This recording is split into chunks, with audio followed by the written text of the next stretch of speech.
Assalamualaikum warahmatullahi wabarakatuh. Waalaikumsalam warahmatullahi wabarakatuh.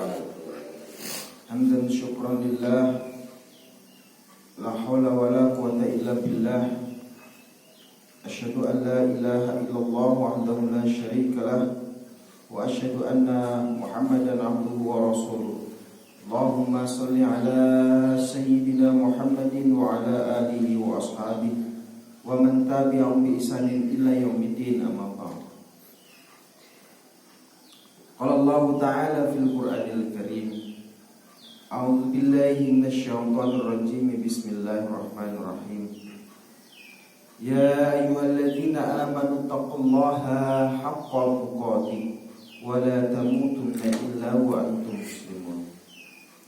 Wa qala Rasulullah sallallahu alaihi wasallam, man arada dunya fa'alaihi bi'ilm, wa man arada al-akhirah fa'alaihi bi'ilm, wa man aradahuma fa'alaihi bi'ilm. Qala rabbi ishrah li sadri wa yassir li amri wahlul 'uqdatam min lisani yafqahu qawli. Shadaqallahul 'azim wa shadaqa rasulul karim. Biqauli alhamdulillahi rabbil alamin. Segala puji bagi Allah Subhanahu wa ta'ala, Tuhan yang telah menciptakan manusia menjadi makhluk yang terbaik, makhluk yang sempurna, sehingga Allah Subhanahu wa ta'ala dalam penciptaannya manusia pertama Adam alaihissalam itu berbeda dengan bagaimana Allah menciptakan makhluk-makhluk selain manusia. Maka wajiblah kita yang bernama manusia, an-nas, menjadi orang-orang yang selalu bersyukur atas nikmat besar ini yang Allah berikan kepada kita. Ada perbedaan yang Allah berikan penciptaan manusia dengan makhluknya yang lain. Oleh karenanya Allah sempurnakanlah manusia berbeda dengan makhluk yang lain, salah satunya karena Allah beri akal manusia tersebut. Selain ada nafsu, sangat lengkap sekali, sempurna dibandingkan makhluk-makhluk yang lain. Termasuk dari muka, fisik, itu yang paling sempurna Allah berikan ketimbang dari makhluk Allah yang lain. Salawat dan salam selalu terlimpah kepada junjungan kita Nabi Agung Sayyidina Muhammad sallallahu alaihi wasallam, suri tauladan kita yang tanpa beliau syariat ini tidak akan sempurna. Karena beliaulah syariat Allah Subhanahu wa ta'ala disempurnakan. Inilah bedanya beliau Rasulullah sallallahu alaihi wasallam sebagai khatamul anbiya, sebagai yang disebut sebagai rahmat untuk seluruh alam semesta ini. Karena rasul-rasul sebelumnya yang diturunkan Allah Subhanahu wa ta'ala itu berbatas hanya pada kaumnya. Dan bisa jadi rasul-rasul yang diturunkan sebelumnya bisa diturunkan oleh Allah berbarengan. Yang satu untuk umat ini, yang satu umat yang satunya. Satu zaman lagi. Tapi baginda besar Rasulullah SAW itu betul-betul diturunkan di akhir zaman. Tidak ada nabi selain beliau, dan dakwah beliau itu untuk seluruh alam semesta, seluruh manusia yang ada di bumi ini, tidak terbatas pada suku-suku. Oleh karenanya disinilah Allah berikan mukjizat terakhir yang alhamdulillah ketika mukjizat Nabi sebelumnya itu hilang karena dengan hilangnya, diambilnya kembali kepada Allah Subhanahu wa ta'ala nabinya. Namun mukjizat Allah yang terakhir ini ketika Rasulullah SAW sang penerima wahyu sudah pulang menghadap Allah Subhanahu wa ta'ala, wahyunya masih ditinggalkan untuk kita umat manusia. Oleh karenanya mukjizat paling termulia, paling hebat yang pernah Allah turunkan di muka bumi adalah Al-Qur'anul Karim, yang sekarang ada pada kita berupa mushaf Al-Quran. Sudah pernah kita bahas ya, Al-Quran sesungguhnya ada di mana? Nah, kalau ini namanya mushaf Al-Quran, bukan Al-Quran. Maka Allah ketika Aisyah ditanya, wahai Aisyah, bagaimana sesungguhnya akhlak Rasulullah SAW? Apa jawab Aisyah? Akhlak Rasulullah adalah Al-Quran. Berarti Al-Quran ada di mana? Fis-sudur, ada di dalam dada, di dalam qalbu Rasulullah SAW, dan yang menjaganya sampai dengan sekarang adalah ada pada dada-dada para hafiz yang menjaga Al-Quran. Oleh karenanya tidak ada yang bisa memalsu Al-Quran, karena Allah langsung yang menjaganya. Mudah-mudahan sebagai upah risalah dari apa yang telah dilakukan oleh Rasulullah SAW, kita hendaknya wajib untuk bersolawat kepada beliau, dan mudah-mudahan dengan solawat itu pun nantinya kita akan mendapatkan syafaatnya nanti yaumil qiyamah. Amin. Jamaah yang dimuliakan Allah Subhanahu wa taala, seyogianya kita ada materi yang akan kita bahas tentang sholat witir dan keutamaannya kemarin. Tapi karena memang ada pertimbangan satu dan yang lain hal, mumpung masih hangat, hari apa saya pas kebetulan ngisi pengajian ibu-ibu di sini, hari Kamis ya, hari Kamis. Sekalian saja materi ini pas untuk ketika hanya sampai pada perempuan, belum sampai kepada yang laki, sepertinya nggak adil. Nah, terus terang sengaja saya ulangi. Siapa tahu ada di sini ibu-ibunya memang pengajian di sini. Nah, kemudian bapak sekalian pun pengajian di sini, biar klop gitu. Takutnya, ibunya kemarin dapat materi ini, waduh sayang bapak nggak dapat. Wah, nggak balance ini nah gitu. Biar dapat pemahaman yang sama, gitu ya. Baik jemaah yang dimuliakan Allah Subhanahu wa taala, kajian subuh kita pada pagi ini adalah la tahdhab walakal jannah. Ada yang bisa bantu apa ini artinya? La tahdhab, janganlah engkau marah, bagimu surga. Itu. Maka ketika kaji ini sampai kepada perempuan, kita laki-laki wajib nih ngaji masalah ini. Pertanyaannya, yang sampai dengan kemarin atau pagi ini sudah marah siapa ini? Belum ada ya? Aman ya? Alhamdulillah. Insya Allah. Ini hatinya sudah adem semua kayaknya. Mau tidur. Insya Allah kalau kita istiqomah rajin sholat subuhnya di masjid, insya Allah dijaga. Yang seminggu ini pernah marah? Insya Allah. Masya Allah luar biasa. Tiap hari dah. Oh, tiap hari. Pikir saya nggak pernah marah, jangan-jangan udah 1 bulan nggak pernah marah. Masya Allah luar biasa itu. Udah terlatih betul berarti diri kita. Ukurannya seperti itu mas. Habis kayaknya dah. Gitu ya. Coba sehari tahan. Malah pening. Tahan sehari. Saya nggak bisa marah, nggak marah hari ini saya. Besok ulangnya lagi. Nggak marah. Ternyata bisa nahan ini 1 minggu ini. Ada prestasi. Kayaknya stroke loh kan? Stroke gitu ya. Oke. Nggak tersalurkan. Iya. Inilah maka kita coba membahas masalah itu, bagaimana sih kedudukan marah, mencikapi marah di dalam Islam. Bolehkah marah? Atau mungkin ternyata marah itu dilarang, gitu ya. Atau ketika marah dilarang, adakah marah yang untuk hal yang baik, gitu ya. Kita coba. Kita bahas mulai paling tidak akan coba kita kaji sebuah kisah Kita ambil 3 kisah seorang nabi yang Allah ceritakan di dalam Al-Quran terkait dengan perkara ini. Pertama, Allah Subhanahu wa Ta'ala mengisahkan kisah Nabi Yunus alaihi salam di dalam Quran surat Al-Qalam ayat 48 sampai 50.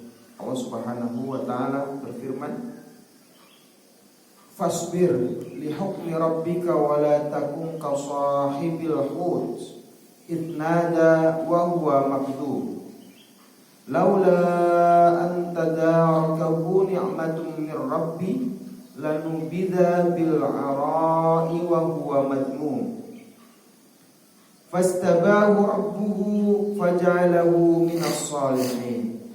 Nah, ini lagi kita ambil kisah daripada Nabi Yusuf alaihissalam. Allah berfirman, "Maka bersabarlah engkau Muhammad terhadap ketetapan Tuhanmu, dan janganlah engkau seperti Yunus, orang yang berada dalam perut ikan ketika ia berdoa dengan hati yang sedih." Ada apa ini? Allah Subhanahu wa Ta'ala mengingatkan Nabi Muhammad SAW, jangan kau seperti Nabi Yunus, kata begitu ya. Ada apa ini dengan Nabi Yunus? Ada istri namanya Pak Yunus. Ada ya. Nanti saudaranya Iya. Sekiranya dia tidak segera mendapat nikmat dari Tuhannya, pastilah dia dicampakkan ke tanah tandus dalam keadaan tercela. Sampai seperti itu Allah.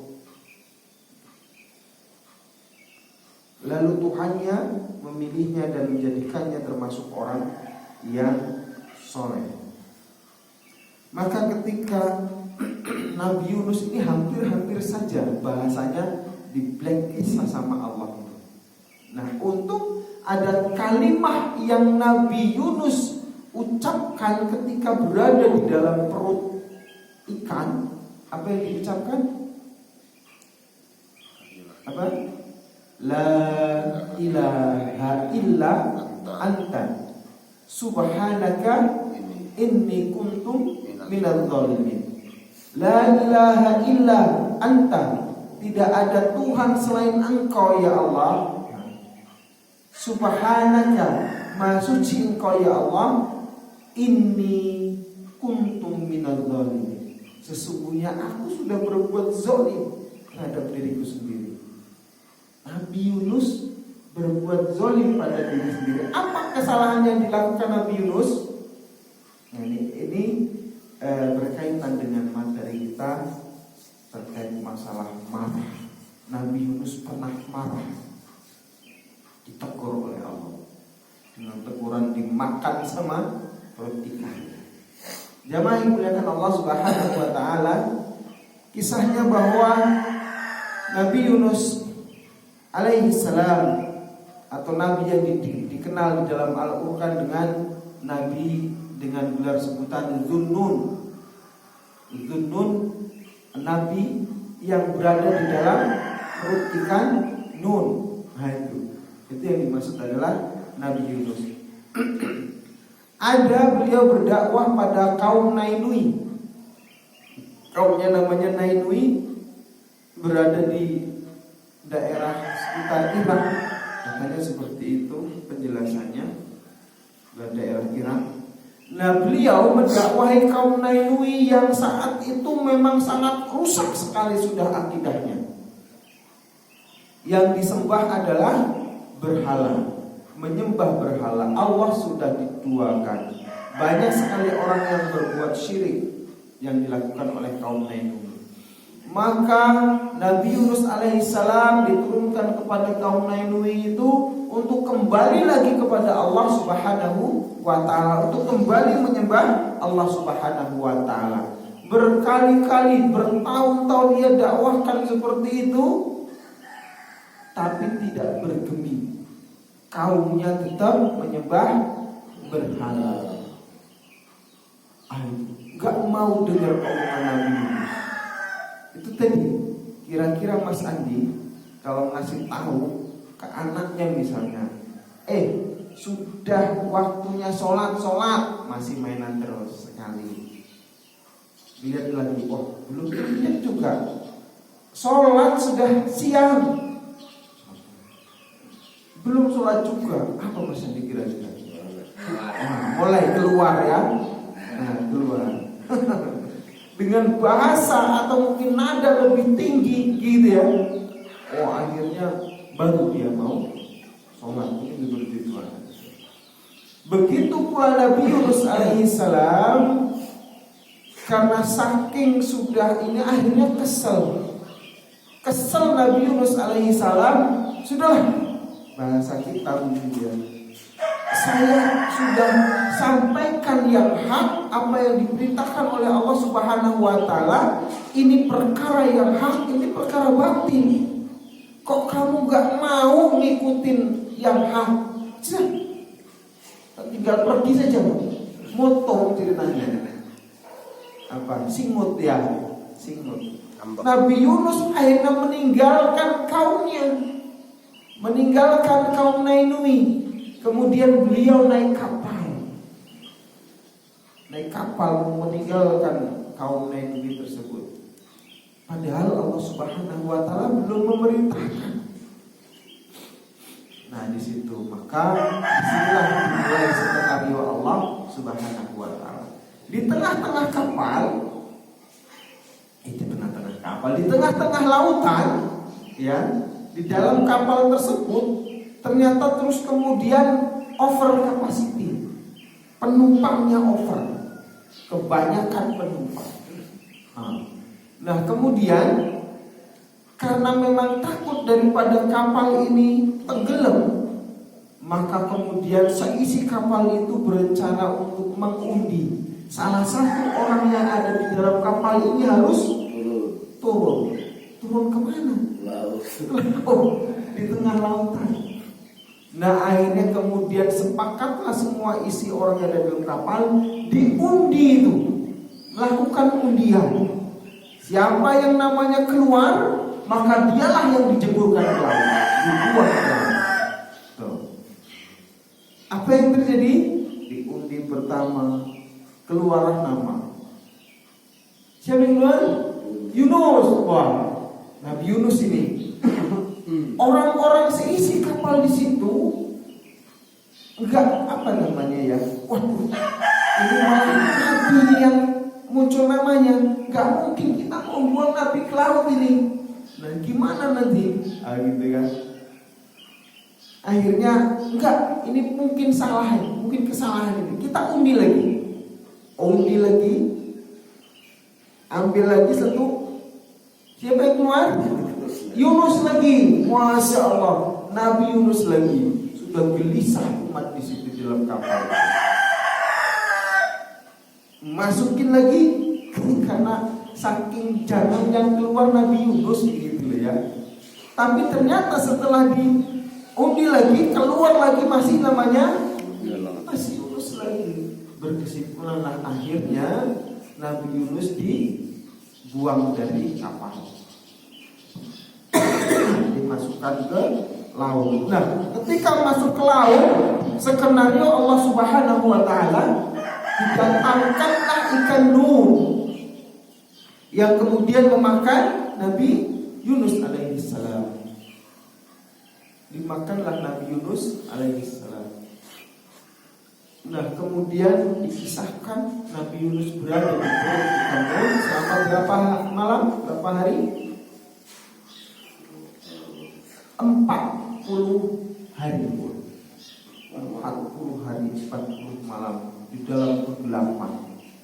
Nah, disinilah ada rahasia angka 40 sebenarnya. Ada rahasia itu. Termasuk Nabi Musa ketika ada di Gunung Sinai, kenapa 40 hari?